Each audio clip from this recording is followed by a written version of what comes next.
Hello, welcome back to the channel. It's me, Emmy the Cat Lady, and you join me back here in the Commonwealth. We have, we're outside Fort Hagen or Fort Hagen. I'm still not sure exactly how that's supposed to be pronounced, but we're not going in there today. We are going into this place, which is the Greater Mass Blood Clinic. So it's a very interesting little location. Actually, it's over here. Not sure what this place is exactly, but yeah, over here, this building is a bit of a wreck. There's also some bugs we need to deal with. Hello. Oh.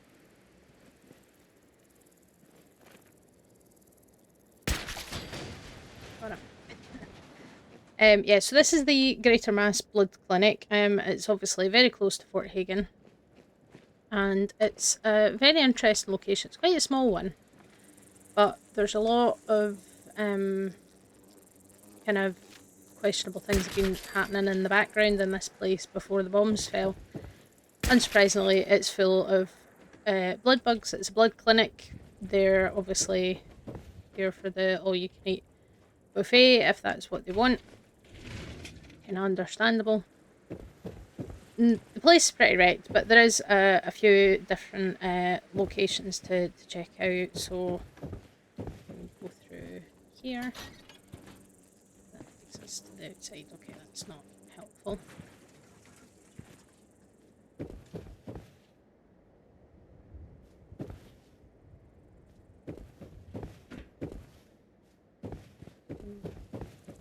Get up here.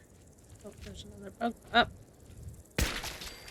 Just gonna perform a little bit of pest control. So yeah, there's quite a few skeletons about. Obviously, there was quite a number of people that were here when the bombs fell and passed away. And what this place was the clue is kind of in the name. So it was a clinic that performed phlebotomy procedures, so taking blood samples and testing. And given it was near Fort Hagen, they obviously had some military patients, but they also did deal with civilians as well. And there's all kinds of shenanigans going on in this place, which we are going to be able to uncover as we go. Yeah, there's somebody in military attire, stim pack. So we've got test tube racks and all that kind of fun stuff as well. There's more stim packs, empty blood packs.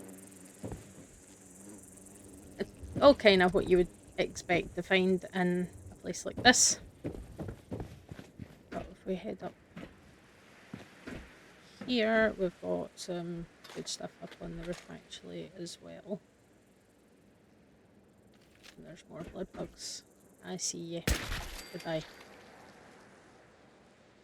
But there's different parts to this this building. We can kind of find our way into it.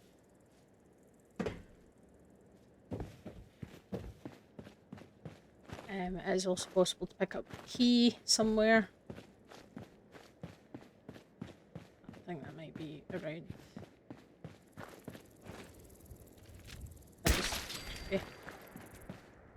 Yeah. So you can pick up, there's 3 copies of the key in total that you can pick up. Oh, hello. And the creepy monkey. I don't like you either. If it creeps me out, it gets shot. That's how we roll in this place. But yeah, so you've got like bone, I don't know why they would have bone cutters for phlebotomy, but you know, they've got a lot of medical supplies and stuff. Chems, that kind of thing. And yeah, you can pick up the password as well. So basically, we're performing blood tests for civilian and military patients, and they were supposed to keep everything confidential, which is covered by, in the States, it's under the HIPAA legislation, so patient doctor confidentiality, that, you know, your private health information is only for yourself and anyone that's relevant to treating you, and you can't just go and tell somebody else about it and share details, all that kind of stuff. But unfortunately, that wasn't actually happening. So we can have a look at this exam room terminal, and we can get a bit of an idea of what's been going on behind the scenes. So first we've got the blood test protocol, which is, this is how you do this. So you reassure the patient of confidentiality.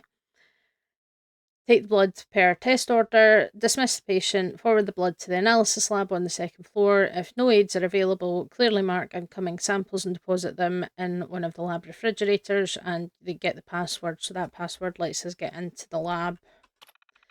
So if you get into this terminal, then you get the password. And then we've got some test logs which tell a very interesting story.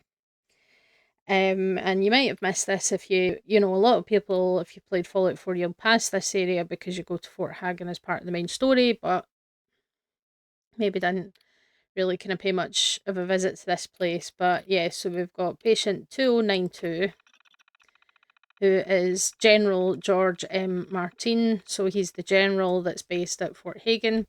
Routine blood work, and the results showed elevated blood glucose at 282 milligrams per deciliter. I'm pretty sure that is. We use millimoles per litre in the UK typically. Certainly when I'm dealing with animal blood sugar levels, that was what we used. But I did double check these numbers, and that's definitely much higher than normal. And cholesterol being 210 milligrams per deciliter. So prior test results, high diabetic risk, weight loss, dietary improvement, exercise. So he's definitely at risk. If he's not already diabetic, he's heading for diabetes, which I do not recommend. That is not fun.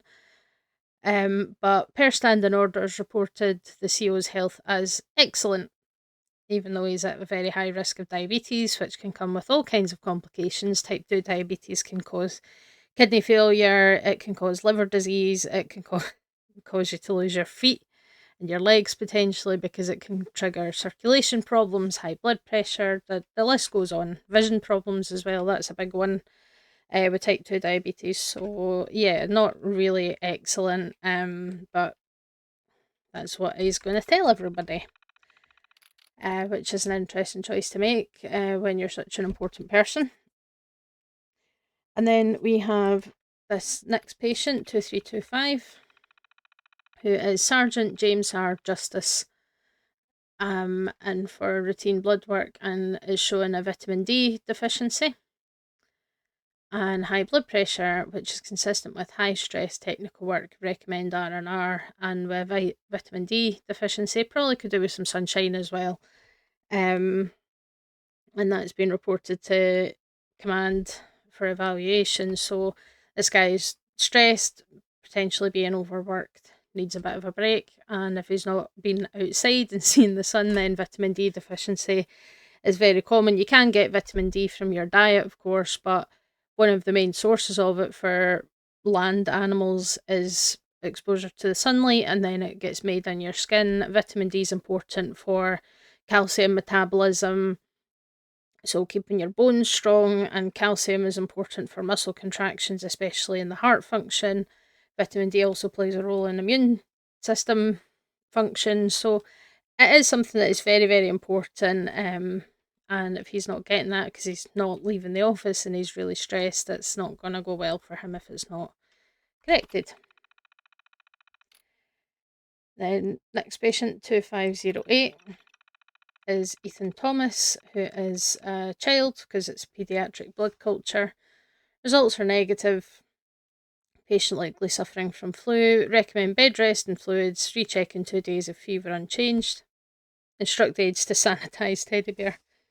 So yeah, clearly unwell child with a fever, and they want to clean the teddy bear because these things, that's what's called a fomite. So where something that's inorganic or inanimate can kind of carry infectious agents around and transport them, so that if someone else comes into contact with that thing, it can be passed on. That's kind of what that means. Interesting comment. But now we get to the good stuff here. So this is Private Cesar Lopez, and had a standard STD test done, and it was negative. So that's good. But remember, his number is 2498. And then we look at this next one. Is Alexis J. Martin, who had a prenatal paternity test done. So she's obviously expecting a little one, and we did a paternity test, and the PCR analysis closely matched patient 2498 with 90% certainty. Patient reassured of confidentiality, of course, because if you remember, the general, the CO, is General Martin, General George Martin, and this woman's name is also Martin, so we can pretty much guess that she's actually the general's wife. But the paternity matched patient 2498, which was Private Lopez. So somebody has been running around a little bit on the side, and then of course these results have been reported to the general, so he now knows that his wife has been cheating on him. Thankfully, is less likely to have an STD because of this, because the guy tested negative, but her baby is an affair baby. So it's, you know, all kinds of shenanigans going on in this military installation with privates sleeping with the general's wife. You could just imagine how that was going to go over. And then we've got a final entry that doesn't have a patient number. Because there's more going on than just affairs and paternity tests. We also, including involving an employee named Kyle, I've stashed the chems in the blood storage room in the basement. They're in a cooler in the second fridge, third row, bottom shelf. The contact expects them tonight. Don't be late. Wipe this message. The message never got wiped, so kind of wonder if this maybe happened just at the point when the bombs fell. Also, funnily enough, talking about sanitising the teddy bear, and there is actually a teddy bear on the shelf in there, which is interesting. So yeah, we've got illicit affairs with unplanned pregnancies, presumably, and hello, yeah, creepy bugs, and there's more bugs. Okay, let's just set the place on fire. Why not?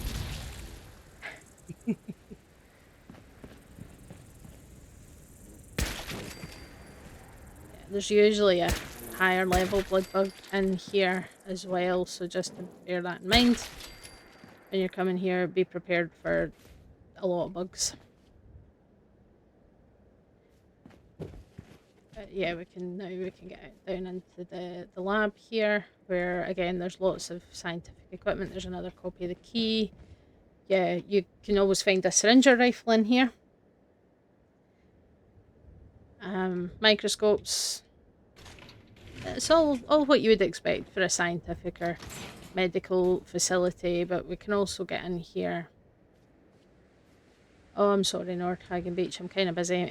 There's lots of blood packs. I think you can find at least kind of 20 in here, which you'll find quite useful if you're wanting to make. There's some of the really good crafting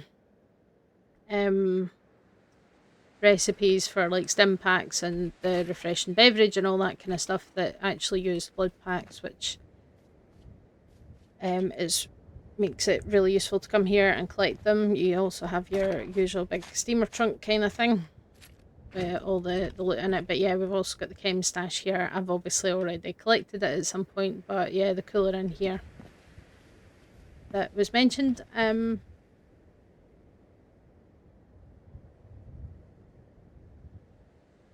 Yeah, there is also a terminal in the office upstairs, which I've missed. So we will head around and see if we can find it. Because the place is, there's kind of 3 different sections almost built into the place, so it's not the easiest to navigate because it's such a wreck, but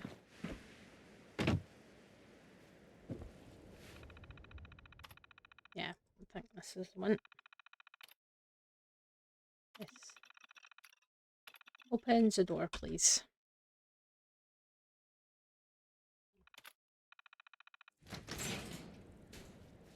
Yeah, here we go. Yeah, so this is obviously the actual lab terminal, and again, you've got a chemistry station, stim packs, Bunsen burners, beakers, all the usual suspects. We do also have a skeleton and a Massachusetts Surgical Journal, which I have clearly missed. Perfect. Cryotechnology, Haven or Tomb, and that artwork is really good actually, because those are the cryopods that we were in Vault 111, and then we've got an Egyptian mummy. Interesting. But yeah, we've got the analysis lab terminal, so this is where we can see what the orders were that were handed down.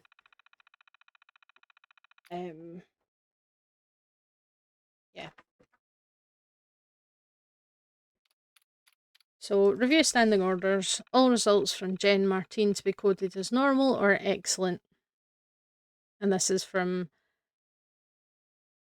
what's that, January 2076. And then April, all abnormal results from base personnel to be batched to HR command for eval. And then the 21st of October, 77. So yeah, this was right before the bombs fell, because that happened on the 23rd of October. All results from Mrs. Martin's blood work to be forwarded to the General at his request. So he's basically demanding his wife's medical records, perhaps suspecting that she's been having an affair and that her unborn child is not actually his. Because yeah, I mean, if he's borderline diabetic or pre-diabetic, that can actually also have impacts on fertility and erectile dysfunction, as well as another potential issue for men in that category. So, he's maybe wondering how she ended up pregnant if they've not really been having time alone together. It just kind of makes you wonder. Especially if he's going to be in complete denial about the fact that his health isn't good and that he's not going to do anything about it and just pretending that everything's great. And yeah, the software license expired 2,512 months ago. So need to get the technology or procurement supervisor for assistance. So yeah, the blood analysis software, presumably it was on a subscription model, as a lot of software seems to be these days. Certainly, but yeah, you'd think that for something as important as like medical software, it would be kind of annoying that you couldn't run any tests if the software license lapsed. Because what if it was an emergency? But who cares about that, right? But yeah, it's very interesting little location. I say it's a bit of a pain to navigate around because the place is wrecked, and some bits are only accessible from outside the building and from one side of the building and not the other, all that kind of thing. But I think it's very interesting. These are the kind of locations that I really love in Fallout because it's very close to a main plot location.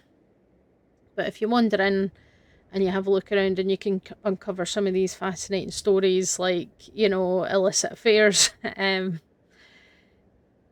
with for a private, because that's like basically the lowest rank to be at it with the general's wife. It's I don't imagine that went well for him when once the general figured out who it was, because he would have that uh, person's medical records as well, because all the soldiers' medical records were forwarded to the commanding officer and everything, so he would know exactly who that patient was. 2498. So yeah, clearly that was a bit of a problem. And then, of course, the fact that half the staff in the place were involved in drug dealing as well. They were using the refrigerators in the lab to act as dead drops for the chems and all that kind of stuff. So it's yeah, I always like it when you uncover stories like that in these places, and there's certainly a few of them in this place, which is just yeah, it's just sitting there waiting for you to stumble across it. I'm not sure what this building is supposed to be. It's got some like curvy billboards on it. That looks more like a house, and then obviously we've got fort there, but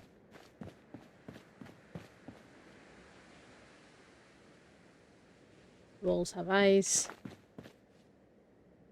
Be vigilant, communism is coming.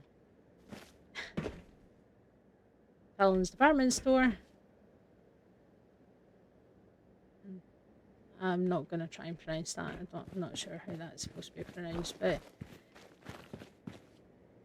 yeah, it's a very interesting little location, and I say digging into the stories of all these people that were obviously long since dead because they must have died shortly after the bombs fell, or they ended up in a shelter and then eventually died out as well.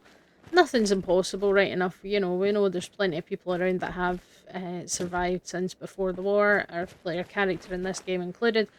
But yeah, just finding out the kind of shenanigans that people were getting up to, it makes the whole world feel a bit more real as well. That there were people that lived here, there were people that had lives and they had jobs and they had affairs, whatever kind of thing, that people were just living their lives for the most part, until the bombs came and destroyed everything.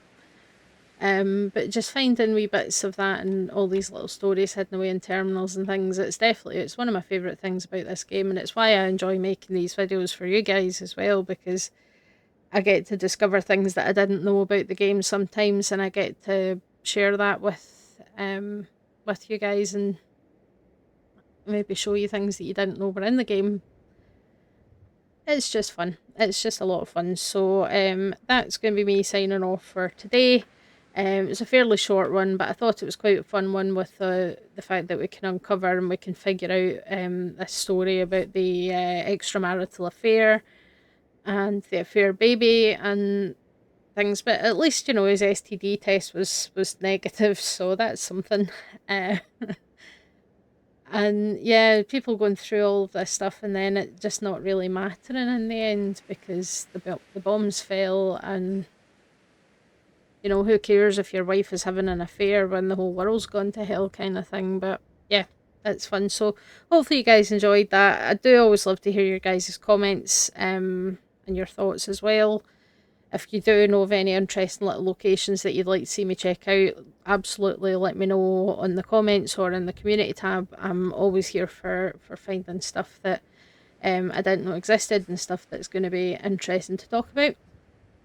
And hopefully you'll come back and join me on Saturday for more survival modes shenanigans. So I had a bit of an explosive end to the last one. And the funny thing about it is I did say to someone in the comments is that when I went back to just kind of redo what I did, the mine wasn't there. So I'm not sure if it's always there, sometimes there, if it's supposed to always be there, but sometimes it glitches and falls through the world. I don't really know, but it wasn't there when I went back. So I kind of retraced my steps. The loot was a bit different. I think I didn't get the 2 extra antibiotics that I got before, unfortunately. But I also didn't get blown up again, so, you have to take what you can get when it comes to that. So we'll be picking up from there, and we will be heading off to prepare to get into the Corvega assembly plant and kill the raiders there and deal with that for the nice people at 10 Pines Bluff. And we'll see about getting them set up with more defences and all that fun stuff, and working our way towards getting local leader so that we can start getting provisioners moving between all our settlements, because that's going to make crafting and stuff much, much easier. So that's the general plan, and hopefully I'm aiming to have by the end of the month this month's video essay done, where I'm going to be looking, again, this was a suggestion from a viewer, which I'm very, very happy with. We're going to take a look at the evolution of VATS and the combat system from the original Fallout up until the most recent Fallout games, and how that's evolved, and kind of the pros and cons of each system, because, oops, I just knocked something over there, never mind. You know, because there's definitely good points and bad points about all the different versions of the combat systems across the games, and I think it's going to be interesting to kind of evaluate that and look into how it all works and stuff. So that's the plan. Hopefully, should have it ready by the end of the month. Um, I'm kind of a wee bit behind on things. Things have just been a bit hectic the last couple of weeks, but I'm aiming to get that done soon for you guys. So hopefully you'll come and join me for that. So thanks for watching, and I'll see you next time. Bye.